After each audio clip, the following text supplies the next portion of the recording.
But yeah, the pandas. Now you look at the panda; it's very brightly colored. It's living in a green environment, so it stands out like a sore thumb against its environment. It's a daytime animal, sleeps at night, out in the day, slow moving, dim-witted, doing nothing at all to really be stealthy and staying away from hunters. It's just that the hunters are humans in an environment where they don't belong, and so they don't do well there.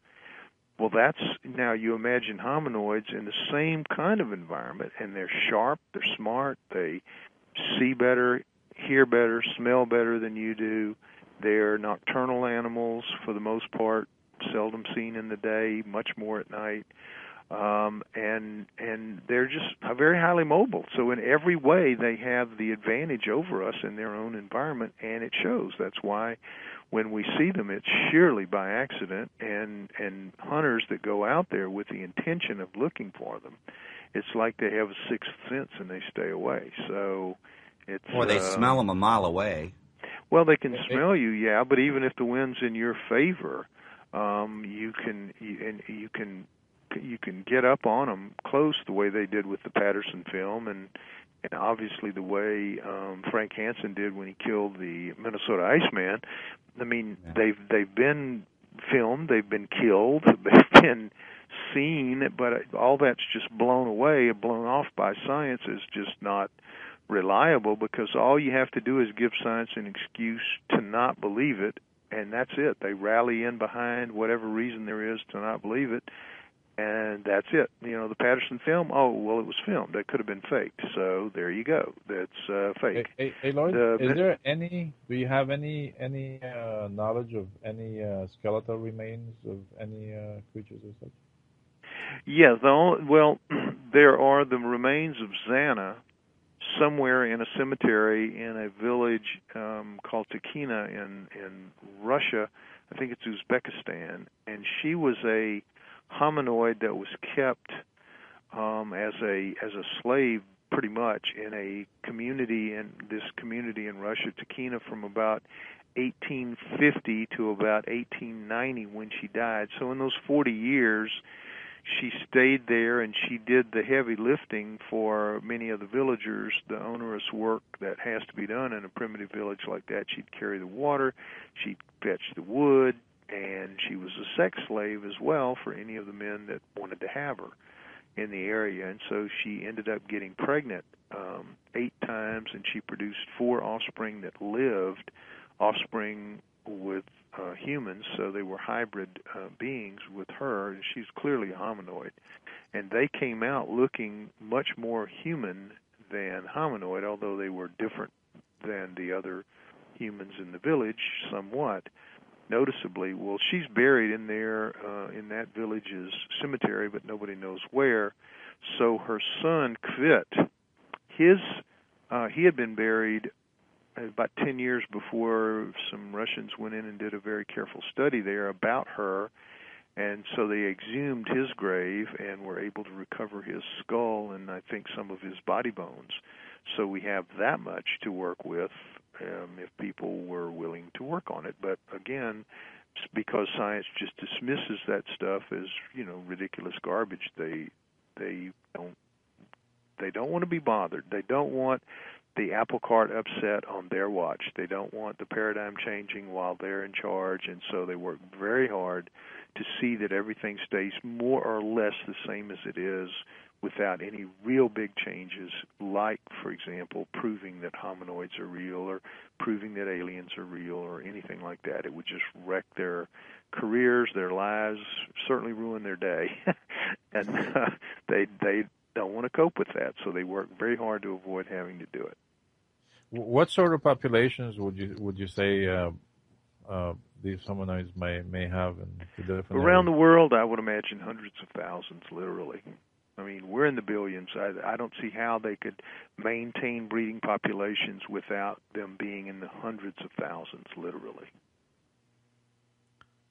So we should have been able to find some more skeletal remains or something like that? No, not really. Everybody makes that assumption, but that's Yeah. not really true. If you look at the work of the Bone Forum in Knoxville, Tennessee, or at the University of Tennessee, where they study what happens to bodies that die, you die in the woods in your normal environment, in the normal woodland environment where these creatures would live. They are reduced down to nothing in just a matter of a few weeks. I mean, just down to nothing. Bones gone. I mean, you carry in your body the bacteria that are going to putrefy and take away most of your soft tissues, including your bone marrow. And then the bones themselves are going to be consumed by bacteria and fungi that are in the ground, and it will, come up and find you and break the bones down to nothing. Because if nature did not do that, you would step out of your house or wherever you are, and you'd be looking at 1,000-foot high piles of bones all around you. Mother Nature cleans her plate. That is one of the great axioms of reality that most people don't understand. And the same thing applies to hominoids. When they know they're dying, when any animal that's not a prey animal, and hominoids are not prey animals, so when any non-prey animal knows it's dying, it tucks itself away somewhere. It gets sick, feels bad, knows something's wrong, gets itself out of the way so it can tend to itself, and then wherever it's tucked away and hidden, it dies. And within a matter of a few weeks, you don't even know it was there. So that's why we don't just go stumbling around and finding their bones all the time, because, number one, they're living where we don't go in the first place, and when they know they're dying, they hide themselves even further into that maze, and so it's just, the odds would be a zillion to one of one of us finding one of their dead and decomposing bodies. It's just very, very, very unlikely. Yeah, well, this is why the forests and the jungles aren't piled treetop level with skeletons. And, exactly. Mother Nature just cleans it all up in a surprisingly short time. I mean, they at the body farm they do humans, but for people who are grossed out by that, they've staked down a few deer and watched them go, and they film it, time-lapse photography, and show how surprisingly quickly it all just goes down to nothing, just a stain on the ground. It's really amazing. I want to ask about the missing link, or should there be a dozen or so missing links? There would have to be hundreds in every species for evolution to be correct. Certainly for human evolution to be correct, it would have to be dozens. You can't go from Neanderthal or Homo erectus, either one, into Cro-Magnon without dozens of changes. I mean, dozens of transitional species, because you have 180-degree difference in every aspect of the body, of the cranium, of everything. They've got, they go from heavy brow ridges to light brow ridges. They go from no forehead to a good pronounced forehead. You go from a wide, flat splayed nose to an arched up off-the-face nose. You go from a mouth extending off the face in the prognathous fashion to a flattened mouth. You go from no chin to having a chin.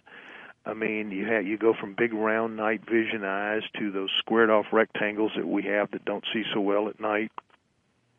I mean, you just got change after change just in the head. You have these big, thick, robust bones all over the body that support extremely strong muscles, changing, losing strength, bones thinning down, becoming more what the term is gracile. So, I mean, where are the transition species for all of these changes? They don't exist. You go from one to another, just literally overnight. I mean, just overnight. In the fossil record, there are no Cro-Magnons, and then boom, around 200,000 years ago, they start appearing. And ironically, that's exactly when Sitchin says the Sumerians claim to have created us, genetically engineering. And I think the evidence for genetic engineering of humans is overwhelmingly clear in our genome if you know anything about genetics at all, and I know all geneticists know what I know, which is that in our genome we have our second and third primate group. All, excuse me, all higher primates that we supposedly evolved from have 48 chromosomes. We have 46. Now, 2 whole chromosomes, big difference, but we have the same amount of DNA, approximately 3 billion base pairs. So that doesn't make sense until you know that the second and third primate chromosomes have been fused end to end. Somebody nipped off the telomeres, fused the remaining ends together such that they still function. That is an incredible, incredible piece of work, whoever did that. Then, on top of that, there are 9 other chromosomes in the human genome that have segments that were pulled out, turned upside down, flipped, they're called inversions, flipped end on end, and put back in. Now, how does science explain that? Well, they just say nature can do anything, so nature did it. Somehow nature did that. That's just garbage. Nature can't do that. That was done by hand, by somebody that knew what they were doing in a genetics lab, period. And there's no other examples of that happening? Yes, there are. Yes, there are examples of all kinds of finagling going on in genomes. You've got multiple strands of chromosomes. You got all kinds of finagling, but it's always in domesticated plants and animals, because that's what the Anunnaki were doing. They were creating species to make their life on Earth easier. This was not their ideal. This was a hardship duty for them. They were away from their home planet, so they had to shape this planet to suit themselves so they would be comfortable living here. So they created a lot of domesticated plants and a lot of domesticated animals, things they could eat, things they could use and work with. And we, human beings, are a part of that program. That program of, quote, giving the gods their ease, as it says in the Sumerian tablets. They wanted to give the gods their ease, meaning make life easy on themselves. And so they created a slave and servant in us, and a sex object. Let's not kid ourselves. They were mostly men, and they needed women. I mean, that's just the way it is. When you send a bunch of men off somewhere away from home, they want women. So they made something that was compatible with them physically and in some degree emotionally, but not mentally. They didn't want us to be, you don't want your slave and your servant to be anywhere near as smart as you are. So they dumbed us down incredibly. This is why the people, you hear that thing about we only use about 10% of our brains. You can hear arguments that we use every part of it at different times, but we never use it all at once. We can only use small portions of it at any one time, leaving probably 90% of it. I don't know what the average is, but I would say probably in the range of 90%, because when you look at the skills, the incredible abilities of savants, and you see the incredibly wide range of their phenomenal skills, and you understand that if those skills are in their brains, those skills are in our brains. The difference is we're normal, and so the partition that the Anunnaki put in our brains is still functional. But in savants, they lose the part of their brain, or the full access of the part of their brain that is normal, and in the loss of that, there's some kind of a tear in the curtain, and it gives them a glimpse, a beam of light into some aspect of the hidden 90% from the rest of us, and those single beams of light into those single aspects of what they carry around in their heads the same way we do allows them to have those phenomenal math abilities and art abilities and music abilities and spatial abilities and drawing abilities and all the skills that they have. All of that combined, you look at the combined evidence of savants, there's no doubt we carry that in our heads, and we just don't have access to it the way they do in the accident of their births that cost them their normal functioning, but gives them those incredible skills and insights that they get, and in small, narrow doses, but enough to be mind-boggling to the rest of us.